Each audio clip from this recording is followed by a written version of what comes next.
नमस्कार विद्यार्थी मित्र मैत्रिणींनो, केसागर पब्लिकेशनच्या केसागर करिअर अकॅडमी युट्यूब चॅनलवरती तुमचं पुन्हा एकदा स्वागत आहे। राज्यसेवा परीक्षा 2025 डिस्क्रिप्टिव्ह पॅटर्नसाठी आपण इथं लेक्चर सिरीज कंडक्ट करत आहोत। केसागर पब्लिकेशन तर्फे लेक्चर सिरीज पूर्णपणे मोफत आहेत। इथं आपण तुमच्या या 25च्या एक्झामसाठी जी काही महत्त्वपूर्ण पुस्तक आहेत जी तुम्हाला यशस्वी बनवतील अशा पुस्तकांचे बुक रिव्ह्यू देत आहोत। आजचा जो आपला विषय आहे तो आहे ऑप्शनल लोक प्रशासन विद्यार्थी प्रिय असा हा ऑप्शनल आहे। बऱ्याच विद्यार्थ्यांनी हा ऑप्शनल चूज केलेला असतो। सो याच्यासाठी जे आदर्श अशी पुस्तक आहेत ती आपल्या पब्लिकेशनची अवेलेबल आहेत आणि त्याच्यामध्येच एक नवीन भर आहे ते म्हणजे लोक प्रशासन सिद्धांत हे नवीन पुस्तक आपलं मार्केटमध्ये लॉन्च झालेलं आहे। लोक प्रशासन पेपर पहिला हा भाग तुमचा इथून कव्हर होईल। प्राध्यापक व्ही पाटील सरांनी लिहिलेलं हे पुस्तक आहे लोक प्रशासन सिद्धांत। विषय कोड पण तुम्हाला इथं दिलेला आहे। 2025च्या अभ्यासक्रमानुसार हे पुस्तक डिझाईन केलेलं आहे।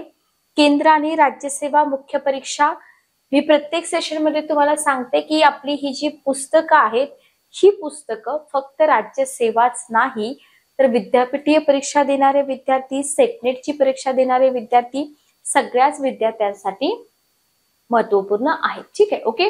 पुस्तक तुम्हाला आपल्या ऑफिशियल वेबसाईट वरती मिळून जाईल। नवीन आहे हे पुस्तक।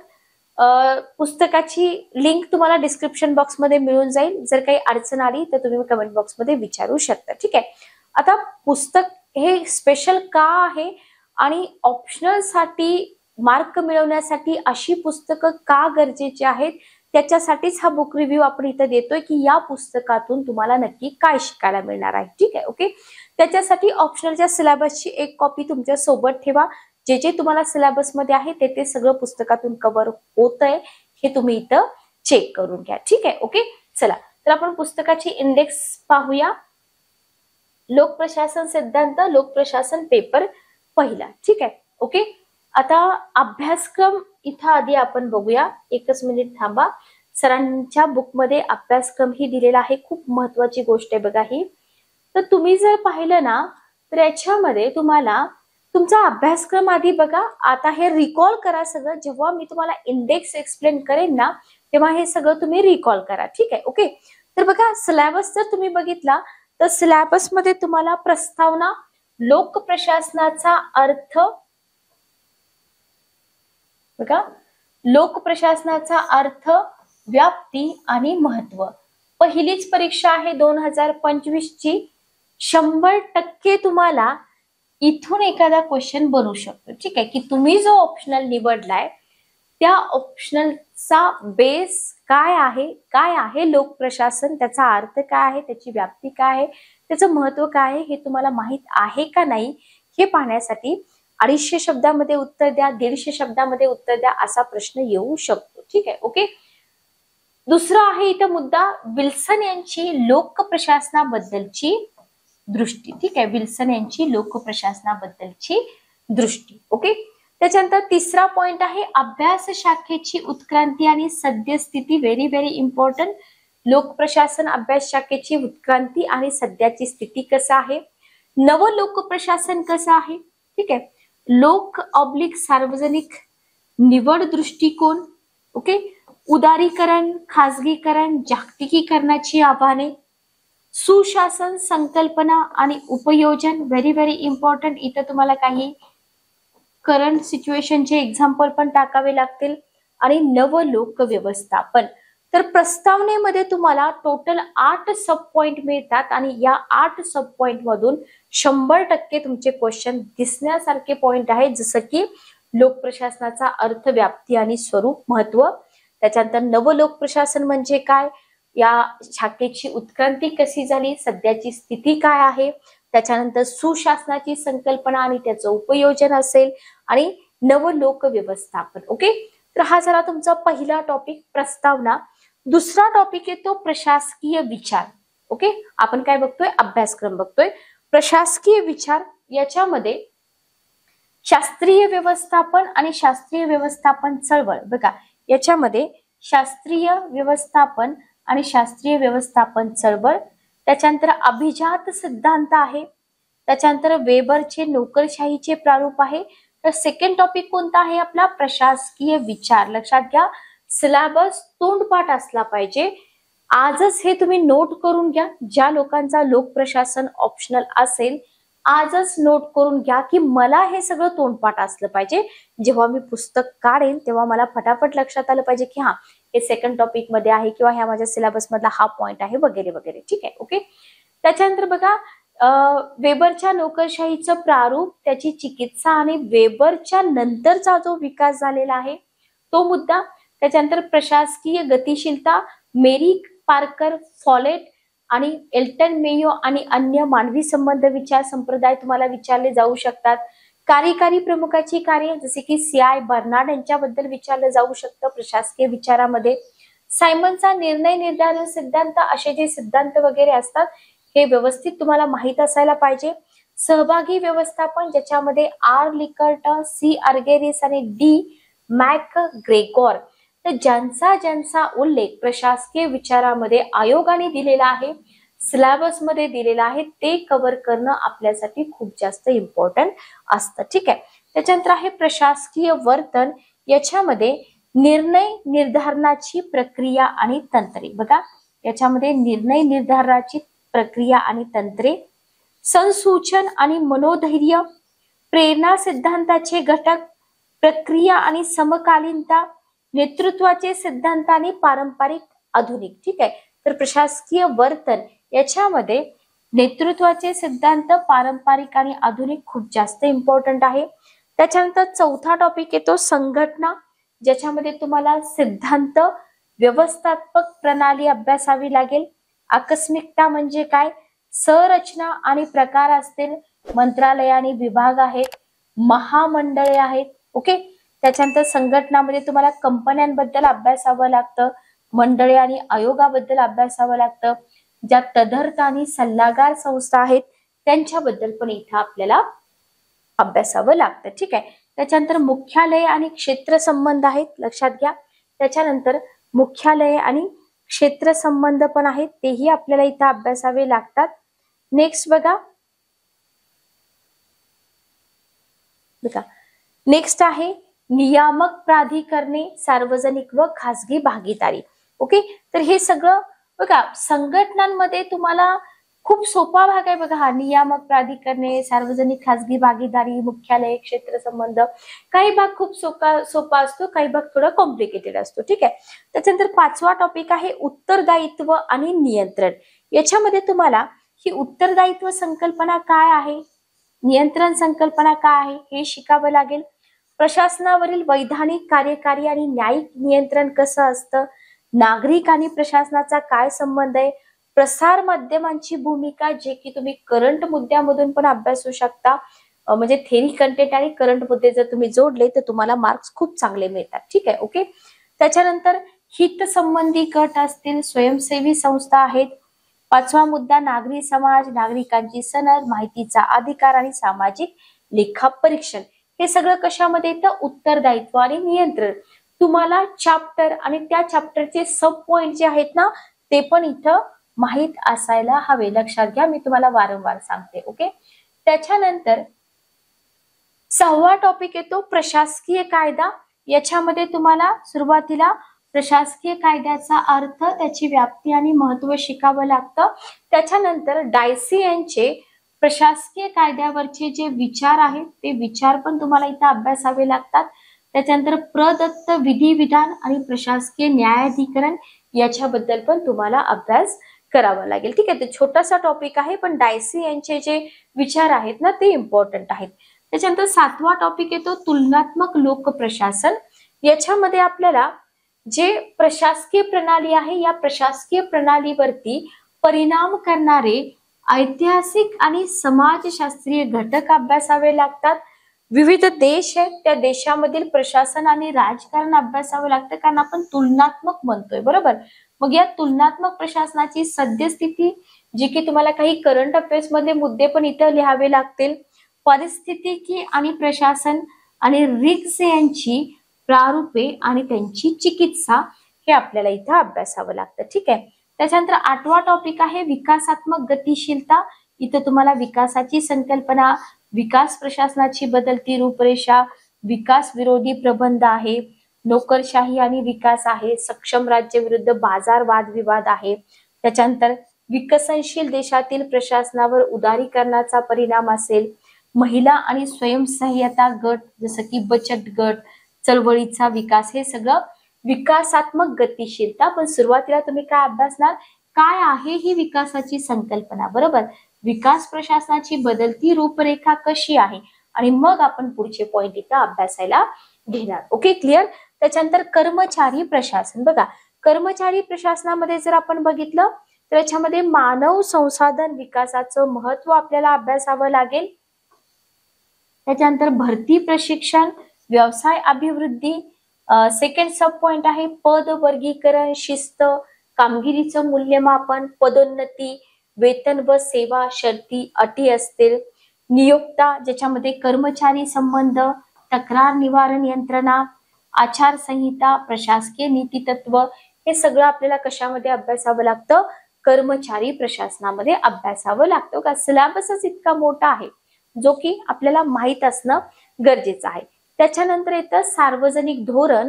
सार्वजनिक धोरणामध्ये इथं सार्वजनिक धोरण निर्मितीची प्रारूपे, त्यांची चिकित्सा, संकल्पीकरणाच्या प्रक्रिया असतील, त्याच्यानंतर नियोजन अंमलबजावणी, सार्वजनिक धोरणांतर्गत संनियंत्रण, मूल्यमापन, पुनर्विलेखन प्रक्रिया आणि त्यांच्या मर्यादा, हे सगळं आपण कशामध्ये अभ्यासतो, हे सगळं आपण सार्वजनिक धोरणामध्ये अभ्यासतो. ठीक आहे.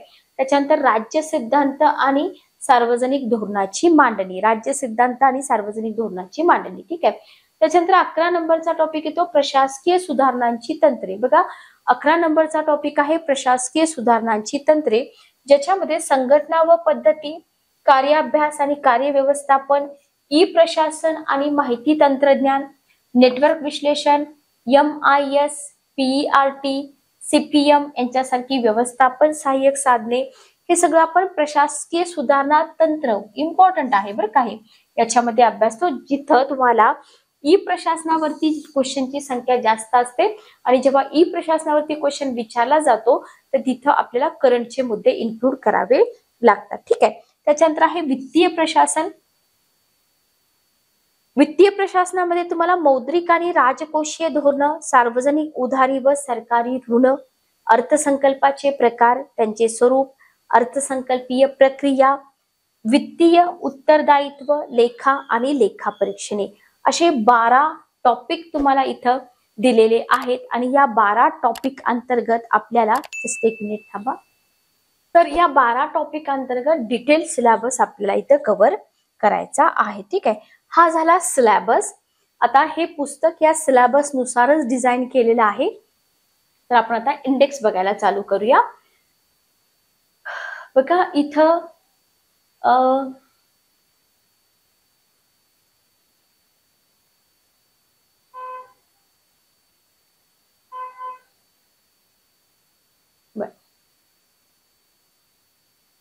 चला बघा, इथं अनुक्रमणिका आपण बघतोय, पुस्तकाची अनुक्रमणिका. पुस्तकाच्या अनुक्रमणिकेकडे आपण जाऊया. बघा, इथं तुम्हाला सुरुवातीलाच पुस्तकामध्ये पूर्वीच्या प्रश्नपत्रिकामधील संभाव्य महत्वाचे प्रश्न पण दिलेले आहेत, जे की तुमच्यासाठी अभ्यासणं खूप जास्त गरजेचं आहे. तर तुम्हाला लक्षात येईल की अशा पद्धतीचे कंटेंट आपल्याला एवढ्या डीप मध्ये करावं लागेल. हे कधी ट्रस्ट करतो आपण, जेव्हा पूर्वीचे क्वेश्चन बघतो तेव्हाच. म्हणजे आपल्याला आता इथं UPSCचेच क्वेश्चन पेपर बघावे लागतील, जे की तुम्हाला इथं दिलेले आहेत. ओके. पहिला टॉपिक लोक प्रशासनाचं स्वरूप आणि व्याप्ती. इंडेक्स बघायच्या आधी सिलेबस आपण बघितलाय. आता बघा याच्यामध्ये काय काय कव्हर करावं लागतं, आपण फक्त सिलेबस बघितला होता. याच्यामध्ये लोक प्रशासनाचे स्वरूप आणि व्याप्तीमध्ये लोक प्रशासन म्हणजे काय, याच्यामध्ये स्वरूप, व्याप्ती वगैरे सगळं काही, बरोबर. पहिल्यांदा सरांनी काय दिलेलं आहे याच्यामध्ये, लोक प्रशासन म्हणजे काय, बरोबर. त्याच्यानंतर प्रशासनासंबंधीचे 2 दृष्टिकोन दिलेले आहेत. ओके. प्रशासनासंबंधीचे 2 दृष्टिकोन दिलेले आहेत. लोक प्रशासनाचा अर्थ दिलेला आहे इथं. ठीक आहे. ओके. तर हे तुम्हाला लोक प्रशासन म्हणजे काय हे सांगून त्याचे 2 दृष्टिकोन स्पष्ट करा, किंवा लोक प्रशासन म्हणजे काय सांगून त्याचा अर्थ स्पष्ट करा. असे 2 ते 3 क्वेश्चन इथंच तुमचे बनवू शकतात. रेडी कंटेंट तुम्हाला मिळून जाईल आन्सर रायटिंगसाठी. ओके. त्याच्यानंतर व्यापक व मर्यादित दृष्टिकोन, लोकप्रशासनाची व्याप्ती. अगेन तुम्हाला क्वेश्चन बनवू शकतो, लोकप्रशासन म्हणजे काय ते सांगून लोकप्रशासनाची व्याप्ती स्पष्ट करा. ठीक आहे. त्याच्यानंतर लोकप्रशासन आणि खाजगी प्रशासन या दोन्ही मधला डिफरन्स तुम्हाला विचारला जाऊ शकतो, जो की पुस्तकामध्ये तुम्हाला दिलेला आहे. क्लिअर. त्याच्यानंतर लोकप्रशासन एक कला स्पष्ट करा. कशा पद्धतीनं लोकप्रशासन ही एक कला आहे किंवा लोकप्रशासन हे एक शास्त्र आहे, स्पष्ट करा. येतील का क्वेश्चन? डेफिनेटली येऊ शकतात, लक्षात घ्या. बरोबर. म्हणून तर पुस्तकामध्ये पुस्तकाची इंडेक्स एक्सप्लेन करायच्या आधी मी तुम्हाला सिलेबस दाखवला. सिलेबसमध्ये थोडक्यात दिलेलं असतं, त्याच्यामध्ये जे हिडन पॉइंट्स असतात ते आपल्याला इथं कव्हर करावे लागतात. ओके. त्याच्यानंतर बघा, इतर सामाजिक शास्त्राशी संबंध म्हणजे लोकप्रशासनाचा इतर सामाजिक शास्त्रांशी असलेला संबंध स्पष्ट करा.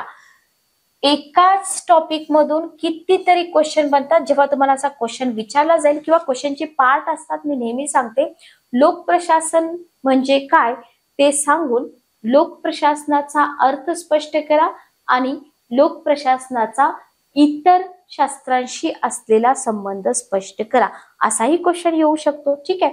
ज्याच्यामध्ये तुम्हाला लोकप्रशासन आणि राज्यशास्त्राचा संबंध सांगावा लागेल, लोकप्रशासन आणि समाजशास्त्राचा संबंध सांगावा लागेल, लोकप्रशासन आणि मानसशास्त्राचा संबंध, अर्थशास्त्राचा संबंध, कायद्याचा संबंध आणि इतिहासाचा संबंध. आणि हे सगळे संबंध लिहिताना तिथं तुम्हाला एक्झाम्पल पण लिहावे लागतात, जे की तुम्हाला ऑलरेडी पुस्तकामध्ये दिलेले आहेत. तर लक्षात येते ही चांगली पुस्तकं वापरण्याचा फायदा काय असतो. स्पेशली ऑप्शनल आणि एसे रायटिंग हे तुमच्या यशाची खूप मोठी दारं आहेत, लक्षात घ्या. म्हणून ऑप्शनल साठी लोकप्रशासन तुमचा ऑप्शनल असेल तर आजच हे पुस्तक खरेदी करा आणि तुमच्या तयारीला सुरुवात करा. ठीक आहे. ओके. त्याच्यानंतर सेकंड नंबरचा टॉपिक आहे लोकप्रशासनाचा विकास. बघा, 2 नंबरचा टॉपिक, आय होप पहिला टॉपिक आणि त्याच्यामध्ये जे सब पॉइंट आहे ते तुम्हाला समजले असतील. जर काही अडचण असेल तर कमेंट बॉक्समध्ये विचारा. याच्यानंतर बघा, लोकप्रशासनाचा विकास, याच्यामध्ये अध्ययनाचं नवशास्त्र. ठीक आहे. लोकप्रशासन हे एक अध्ययनाचं नवशास्त्र कसं हे तुम्हाला विचारलं जाऊ शकतं. स्पेशली लोकप्रशासनाच्या विकासामध्ये वुडो विल्सनचे योगदान तुम्हाला विचारलं जाऊ शकतं. ठीक आहे. आता याच्यामध्ये प्रत्येक टॉपिक आपण बघतोय ना, प्रत्येक टॉपिकच्या आधी लोकप्रशासन म्हणजे काय हे कॉमन एक पॉइंट टाकून तुम्हाला क्वेश्चनची सुरुवात होऊ शकते. ठीक आहे. तर लोकप्रशासनामध्ये वुडो विल्सन, इथं तुम्हाला वुडो विल्सनची इमेज पण दिलेली आहे. नेक्स्ट आपला मुद्दा वुडो विल्सन यांचे योगदान. त्याच्यानंतर बघा, लोकप्रशासनाच्या विकासातील प्रमुख टप्पे. ठीक आहे, विचारले जाऊ शकतात. लोकप्रशासनाच्या विकासातील प्रमुख टप्पे, कारण टॉपिकचं नावच आहे लोकप्रशासन विकास. ठीक आहे. Okay, clear. त्याच्यानंतर बघा, लोकप्रशासन अध्ययन भारतातील स्थिती पूर्वीची असू शकते किंवा सद्यस्थिती पण तुम्हाला तिथे विचारली जाऊ शकते. ठीक आहे. Okay, clear. त्याच्यानंतर नवे लोकप्रशासनाची वैशिष्ट्य आणि परीक्षण करा, असा एखादा क्वेश्चन तुम्हाला विचारला जाऊ शकतो. मिनोब्रुक परिषद, व्हेरी व्हेरी इम्पॉर्टंट. दुसरी आणि तिसरी मिनोब्रुक परिषद जी आहे, जी लोकप्रशासनाच्या विकासासाठी इम्पॉर्टंट ठरली होती, त्याच्यावरती क्वेश्चन बनवू शकतात. त्याच्यानंतर लोकपसंती दृष्टिकोन तुम्हाला सेकंड टॉपिक मध्ये कव्हर करावा लागतो. लोकपसंती सिद्धांत म्हणजे काय, लोकपसंती सिद्धांत म्हणजे काय ते सांगून लोकपसंती सिद्धांताचं परीक्षण करा, असा एखादा क्वेश्चन तिथं बनवू शकतो. नवे लोकव्यवस्थापन परीक्षण तुम्हाला विचारलं जाऊ शकतं. त्याच्यानंतर याच्यामध्ये महत्वाचा टॉपिक आहे उद्योजकता शासन. बघा, पुढचा टॉपिक आहे पुढचा पॉइंट आहे उद्योजकता शासन परीक्षण. ओके. त्याच्यानंतर चांगला कारभार संकल्पनेचं परीक्षण. क्लिअर. तर इथे तुम्हाला उद्योजकता शासन परीक्षण, चांगला कारभार संकल्पनेचं परीक्षण हे सगळं विचारलं जाऊ शकतं. ठीक आहे. Okay, clear. त्याच्यानंतर आपल्याला पुढं कव्हर करावं लागतं संघटनेचे सिद्धांत. व्हेरी व्हेरी इम्पॉर्टंट, संघटना सिद्धांत. आणि बेसिक पासून आपण इथं करतो, जसं की संघटना म्हणजे काय, संकल्पना आणि अर्थ, संघटना म्हणजे काय हे सांगून त्याचा अर्थ स्पष्ट करा, किंवा संघटना म्हणजे काय सांगून संघटनेचे आधार स्पष्ट करा, संघटनेचे सिद्धांत स्पष्ट करा, असा इथून क्वेश्चन बनू शकतो. त्याच्यानंतर शास्त्रीय व्यवस्थापन आपल्याला इथे शिकावं लागतं. शास्त्रीय व्यवस्थापन म्हणजे काय ते सांगून त्याचे परीक्षण करा, असा क्वेश्चन बनू शकतो. अभिजात सिद्धांत तुम्हाला इथे शिकावा लागतो, अभिजात सिद्धांताचं परीक्षण शिकावं लागतं, बरोबर. मेरी पार्कर फॉलेट यांचे विचार, याला स्टार करा, IMP करा. मेरी पार्कर फॉलेट यांच्या विचारांवरती एखादा क्वेश्चन येऊ शकतो. त्याच्यानंतर नोकरशाही सिद्धांत म्हणजे काय सांगून नोकरशाही सिद्धांताचं परीक्षण करा. मॅक्स वेबरचा नोकरशाही सिद्धांत स्पष्ट करा, मॅक्स वेबरच्या नोकरशाही सिद्धांताचं परीक्षण करा. ओके. किंवा मानवी संबंध सिद्धांत का आहे, किंवा मॅक्स वेबरचा सिद्धांत, मानवी संबंध सिद्धांत आणि नोकरशाही सिद्धांत हे एकत्रितपणे तुम्हाला विचारले जाऊ शकतात कम्पेअर करून. शास्त्रीय व्यवस्थापन आणि मानवी संबंध सिद्धांतातील फरक बघा. शास्त्रीय व्यवस्थापन आणि मानवी संबंध सिद्धांतातील फरक. संघटनाविषयक वर्तनवादी दृष्टिकोन, संघटनाविषयक वर्तनवादी दृष्टिकोन. चेस्टर बर्नार्डचं प्रतिमान, त्याच्यानंतर हर्बर्ट सायमनचे विचार आहेत. ओके. मॅक ग्रेगोरचं योगदान, ठीक आहे. व्यवस्थावादी दृष्टिकोन, खुली व्यवस्था आणि बंद व्यवस्था, हे सगळं हा जो टॉपिक आहे ना संघटना टॉपिक, लक्षात घ्या संघटना टॉपिक. तर या संघटना टॉपिक मध्ये हे संघटनेचे सिद्धांत वगैरे जे आहेत ना हे सगळे आपल्याला इथं करावे लागतात. ठीक आहे. Okay, clear. चला नेक्स्ट आपण पुढे जाऊया.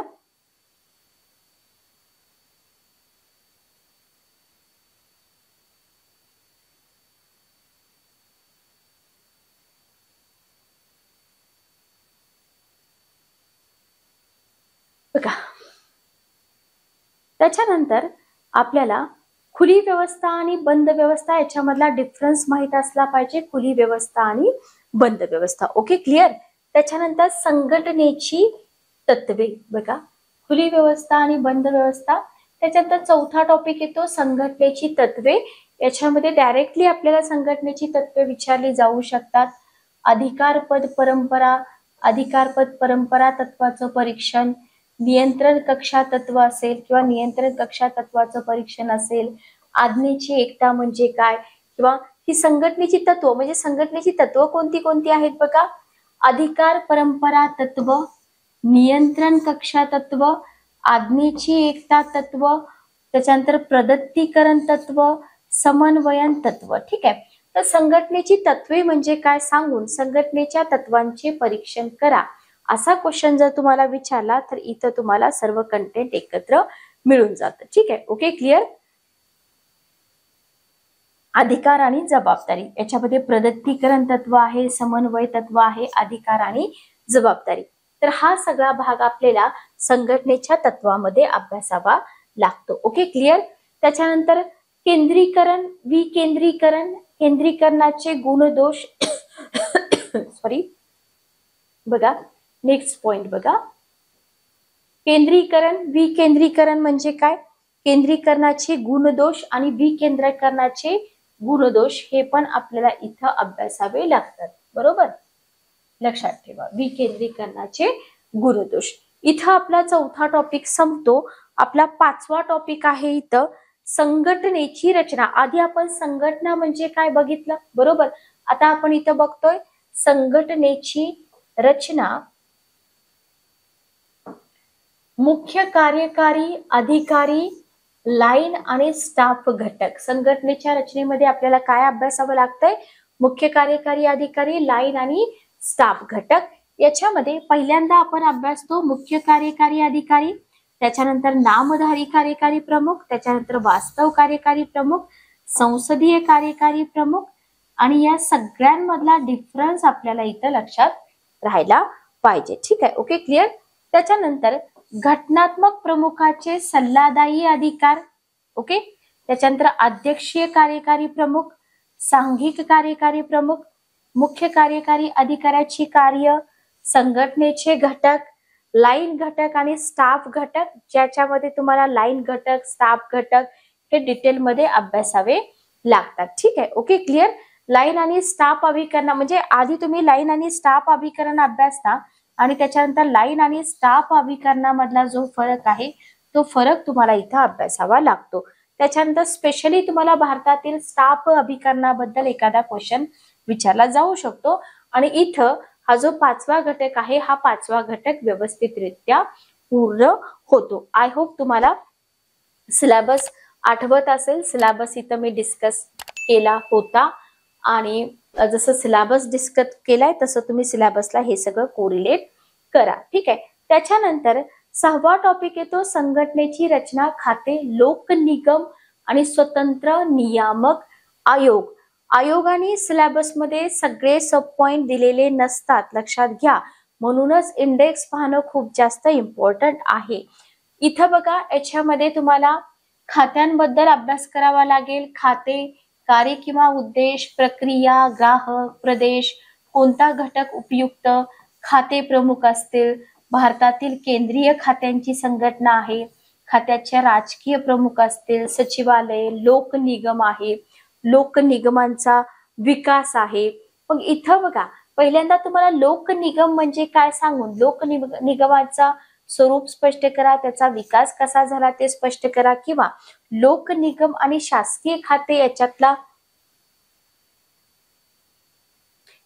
फरक स्पष्ट करा, लोक निगम आणि संयुक्त व्यापारी संस्थेमधला फरक स्पष्ट करा. अशा पद्धतीचे जे क्वेश्चन आहेत ना ते क्वेश्चन इथून तुमचे कव्हर होतात. आधी सगळ्या संकल्पना तुमच्या इथं क्लिअर होतात आणि पुढे जाऊन मग आपल्याला दोन्ही मधला डिफरन्स असेल वगैरे अशा पद्धतीचे क्वेश्चन आपण इथं अगदी इझिली टॅकल करू शकतो. ठीक आहे. Okay, clear. त्याच्यानंतर बघा त्याच्यानंतर लोक निगमावरील शासनाचं नियंत्रण. लोक निगम म्हणजे काय ते सांगून लोक निगमावरील शासनाचं नियंत्रण स्पष्ट करा, किंवा भारतातील लोक निगमांची स्वायत्तता याच्याबद्दल तुम्हाला विचारलं जाऊ शकतं.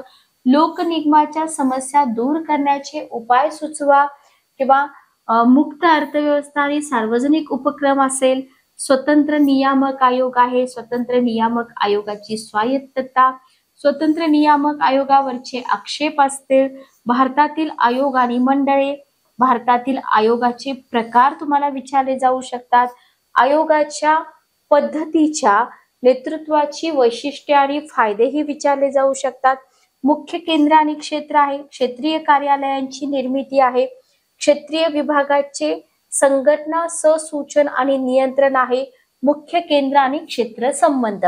तर फक्त सिलेबस पाहून जर आपल्याला समजत असतं की हे सगळं ऑप्शनल मध्ये कव्हर करावं लागेल तर आपल्यासाठी खूप सोपं गेलं असतं, बरोबर. पण तसं नाहीये, लक्षात घ्या.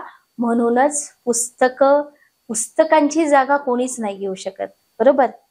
पुस्तक सूची जर तुमची चुकली तर तुमचं 1 वर्ष वाया जातं. आणि मी पाठीमागही तुम्हाला बोललेले आहे की ऑप्शनल आणि तुमचा एसे पेपर हे गेटवे आहे तुम्हाला तुमच्या सिलेक्शन पर्यंत पोहोचवून देणारे. ठीक आहे. त्याच्यामुळे त्यांच्या पुस्तकाच्या बाबतीत तुम्ही इथं चुकू नका. ठीक आहे. त्याच्यानंतर 7वा टॉपिक येतो प्रशासकीय वर्तन. बघा 7वा टॉपिक आहे प्रशासकीय वर्तन.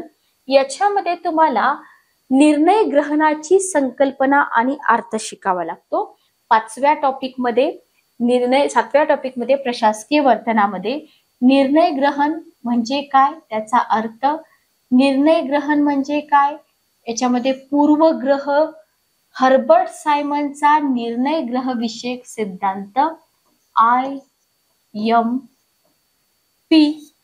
सायमनच्या सिद्धांताचं परीक्षण, तर हर्बर्टचा सिद्धांत आणि त्याच्या सिद्धांताचं परीक्षण. ठीक आहे. याच्यावरती 100% क्वेश्चन येऊ शकतो. बघा पहिलीच तुमची रिटन एक्झाम आहे. त्याच्यानंतर ही झाली पहिली संकल्पना. त्याच्यानंतर नेतृत्व म्हणजे काय, नेतृत्वाची कार्य, नेतृत्वाचे सिद्धांत आपल्याला अभ्यासावे लागतात, ज्याच्यामध्ये गुणलक्षण सिद्धांत आहे, परिस्थितीजन्य सिद्धांत आहे आणि या सिद्धांताचं परीक्षण तुम्हाला करायला सांगितलं जाऊ शकतं. ठीक आहे. ओके.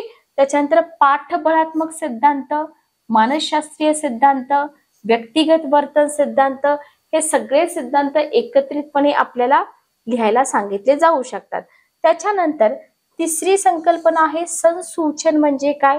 संसूचनाची माध्यमे, संसूचनामध्ये येणारे अडथळे, संसूचनाचे आवश्यक घटक, नीती धैर्य म्हणजे काय? नियंत्रण आणि प्रेरणा असेल, मॉस्लोची गरज, क्रमपरंपरा संकल्पना, हर्झबर्गचा प्रेरणा आरोग्य सिद्धांत IMP. ठीक आहे, ओके.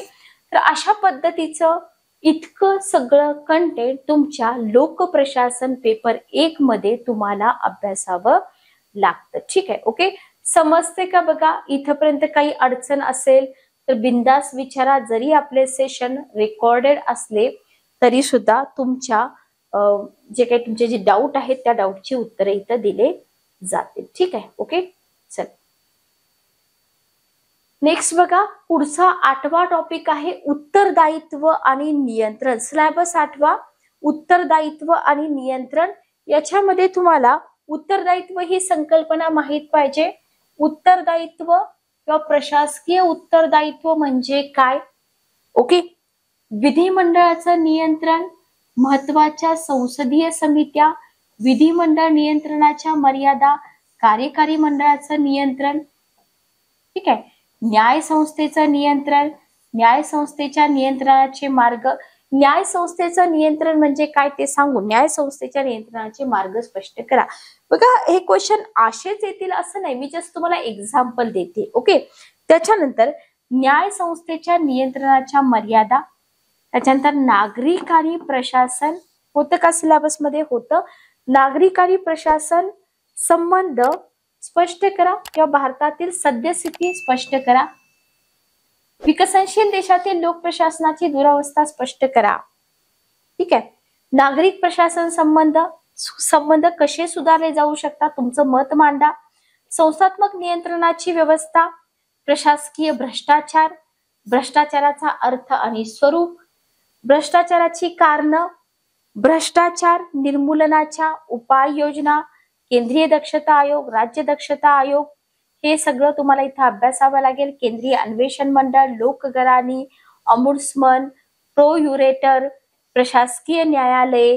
ओके. त्याच्यानंतर लोकपाल आणि लोकायुक्त अधिनियम, लोकपाल आणि लोकायुक्त अधिनियम 2016, स्पेशली महाराष्ट्र राज्यातील लोकायुक्त असतील. मूळ समस्या कायम कशा राहिल्या आहेत, नागरिकांची सनद, भारतातील स्थिती काय आहे आणि माहितीचा अधिकार. हे जे सगळं आहे हे सगळं आपल्याला टॉपिक नंबर 8 मध्ये अभ्यासावं लागेल, जो की उत्तरदायित्व आणि नियंत्रण नावाचा हा टॉपिक आहे. ठीक आहे. त्याच्यानंतर हा 9 नंबरचा टॉपिक येतो प्रदत्त विधी नियम आणि प्रशासकीय कायदा. 9 नंबरचा टॉपिक प्रदत्त विधी नियम आणि प्रशासकीय कायदा. याच्यामध्ये प्रदत्त विधी नियम म्हणजे काय? पहिला मुद्दा आहे प्रदत्त विधी नियम म्हणजे काय आणि प्रदत्त विधी नियमांच्या वाढीची कारणे, प्रदत्त विधी नियमांच्या वाढीची कारणे, प्रदत्त विधी नियमांचे प्रकार, प्रदत्त विधी नियमांचे गुणदोष, प्रदत्त विधी नियमांबाबत संरक्षक उपाययोजना. ओके. प्रत्येक पॉइंट तुम्ही चेक करा. UPSC चे पेपर काढा म्हणजे तुमची तयारी परिपूर्ण होईल. भारतातील संसदीय नियंत्रण प्रशासकीय कायदा काय आहे, प्रशासकीय कायद्याचा इतिहास स्पष्ट करा, प्रशासकीय कायद्याची वाढ कशी झाली, प्रशासकीय न्यायालय म्हणजे काय. तर हे प्रदत्त विधी नियम आणि प्रशासकीय कायद्यामध्ये आपल्याला अभ्यासावं लागतं. प्रशासकीय न्यायालयांच्या वाढीची कारणे स्पष्ट करा, प्रशासकीय न्यायालयाचे काय गुणदोष आहेत किंवा भारतातील प्रशासकीय न्यायालये कोणकोणती आहेत ते स्पष्ट करा. ठीक आहे. ओके. त्याच्यानंतर 10 नंबरचा टॉपिक येतो प्रशासकीय सुधारणा. याच्यामध्ये बघा तुम्हाला सुरुवातीला तर संकल्पना आहे प्रशासकीय सुधारणा म्हणजे काय, संघटना आणि पद्धती, संघटना आणि पद्धतीचं स्वरूप, संघटना आणि पद्धती घटकाचं स्थान आहे, संघटना आणि पद्धतीचं महत्व, भारतातील संघटना व पद्धती, संघटना व पद्धतीची तंत्रे. हे सगळं कशामध्ये अभ्यासतो आपण? प्रशासकीय सुधारणेमध्ये अभ्यासतो. लक्षात आलं? तर प्रशासकीय सुधारणामध्ये संघटना पद्धती पण येतात, त्याचं स्वरूप, संघटना आणि पद्धती घटकाचं स्थान, पद्धतीचं महत्व आणि तंत्र ही विचारली जाऊ शकतात. ठीक आहे. त्याच्यानंतर 11वा टॉपिक येतो तुलनात्मक लोक प्रशासन. बघा, तुलनात्मक लोक प्रशासन. इथं लोक प्रशासनाची नवी शाखा म्हणून तुलनात्मक लोक प्रशासनाचं महत्व सांगा. बरोबर. किंवा तुलनात्मक लोक प्रशासन गट का आहे, तुलनात्मक लोक प्रशासनाची वैशिष्ट्य का आहेत, तुलनात्मक लोक प्रशासनाची 2 प्रतिमाने स्पष्ट करा, अभ्यासकांचा पूर्वग्रह दूषित दृष्टिकोन. ओके. आणि तुलनात्मक लोक प्रशासनाच्या अध्ययनाची सध्याची स्थिती काय आहे, तुलनात्मक लोक प्रशासनाच्या अध्ययनाचं महत्व स्पष्ट करा. तर तुलनात्मक लोक प्रशासन हा जो टॉपिक आहे, तुम्ही जर मेन्स द्याल, तुमची प्रिलियम डेफिनेटली क्वालिफाय होऊन तुम्ही मेन्स द्याल, तेव्हा तुम्हाला तुलनात्मक लोक प्रशासनावरती हा क्वेश्चन एखादा दिसू शकतो. ठीक आहे. ओके. सिलेबस खूप मोठा आहे, लक्षात घ्या. बघा, नेक्स्ट आहे विकास प्रशासन. पुढचा टॉपिक आहे बघा विकास प्रशासन. तर ही नवी आणि महत्वाची संकल्पना आहे विकास प्रशासन. बघा, विकास प्रशासन नवी आणि महत्वाची संकल्पना आहे. विकास प्रशासनाच्या 2 बाजू अभ्यासाव्या लागतात. विकासात्मक प्रशासनाची ठळक वैशिष्ट्ये.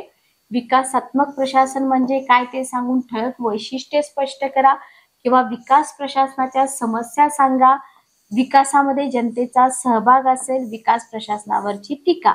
तर हे सगळं 12व्या टॉपिक मध्ये आपल्याला अभ्यासावं लागतं, जो की टॉपिक आहे विकास प्रशासन. ठीक आहे. 13वा टॉपिक येतो व्यवस्थापन व धोरण आखणी. याच्यामध्ये व्यवस्थापन म्हणजे काय, व्यवस्थापनाची वैशिष्ट्य, व्यवस्थापनाची कार्य विचारली जाऊ शकतात. चांगल्या व्यवस्थापनाच्या कसोट्या, सहभागी व्यवस्थापन, धोरण आखणी, बरेच मुद्दे आहेत जे तुम्हाला या टॉपिक मधून कव्हर होतात.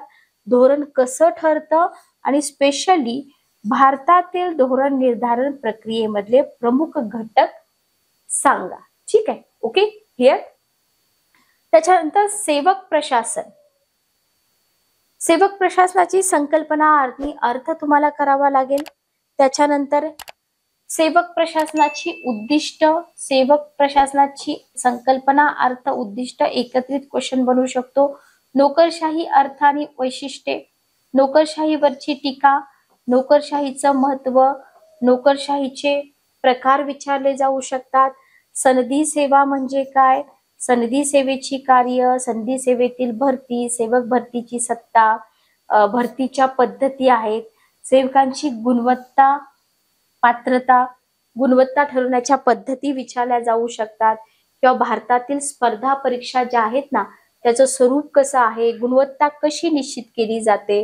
केंद्रीय लोक प्रशासन, लोकसेवा आयोग, राज्य लोकसेवा आयोग म्हणजे आपले एमपीएससी आणि यूपीएससी. ठीक आहे. तर हे सगळं सेवक प्रशासन जे आहे ना, या टॉपिक मध्ये तुम्हाला कव्हर करावं लागतं. त्याच्यानंतर संयुक्त लोकसेवा आयोग इंडियन पॉलिटी मध्ये तुम्ही शिकला असाल. त्याच्यानंतर सेवक प्रशासनामध्ये त्यांचं प्रशिक्षण, अर्थ, महत्व, उद्दिष्टे अभ्यासावी लागतात. प्रशिक्षणाचे प्रकार किती आहेत किंवा कशा पद्धती असतात प्रशिक्षणाच्या, बढती कशी दिली जाते, सेवा ज्येष्ठतेचं तत्व का आहे, गुणवत्तेचं तत्व का आहे, करिअर विकास का आहे, सनदी सेवकांसाठी सेवा नियम का आहेत, ओके, शिस्त पालन का आहे, सेवा निवृत्ती, निवृत्ती वेतन, हे सगळं सेवक शासन मध्ये आपल्याला प्रशासन मध्ये करावं लागतं. ठीक आहे. मालक सेवक संबंध असेल किंवा संप करण्याचा अधिकार आहे, ओके, किंवा सनदी सेवकांची राजकीय तटस्थता असेल, विटले कौन्सिल आहे, ओके, भारतातील संयुक्त विचार विनिमय यंत्रणा आहे, हे सगळं आपल्याला इथं अभ्यासावं लागतं. त्याच्यानंतर वित्तीय प्रशासन, वित्तीय प्रशासनामध्ये राज्याच्या दृष्टीने वित्ताचं महत्व, ओके.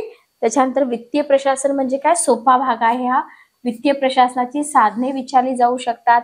अंदाजपत्रकाची संकल्पना आणि अर्थ, जे की आपण इकॉनॉमिक्स मध्ये अभ्यासलेला आहे पूर्वी, पॉलिटी मध्ये अभ्यासतो आपण, बरोबर.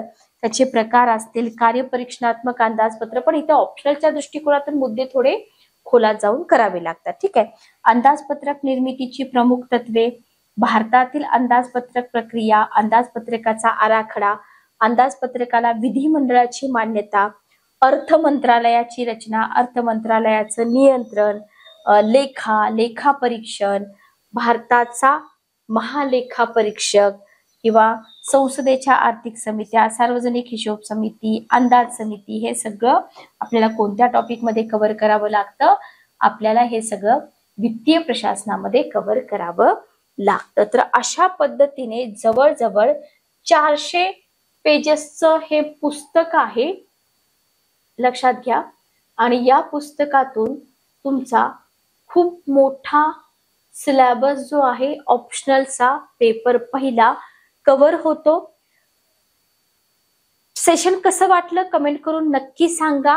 लवकरात लवकर पुस्तकं घेऊन तुमच्या ऑप्शनलची तयारी सुरू करा. प्रिलियमला अजून वेळ आहे. सध्या प्री प्लस मेन्स तुम्ही गेलं पाहिजे. जर काही अडचण आली तर कमेंट बॉक्समध्ये तुम्ही विचारू शकता. भेटूया नेक्स्ट सेशन मध्ये. Good day, take care.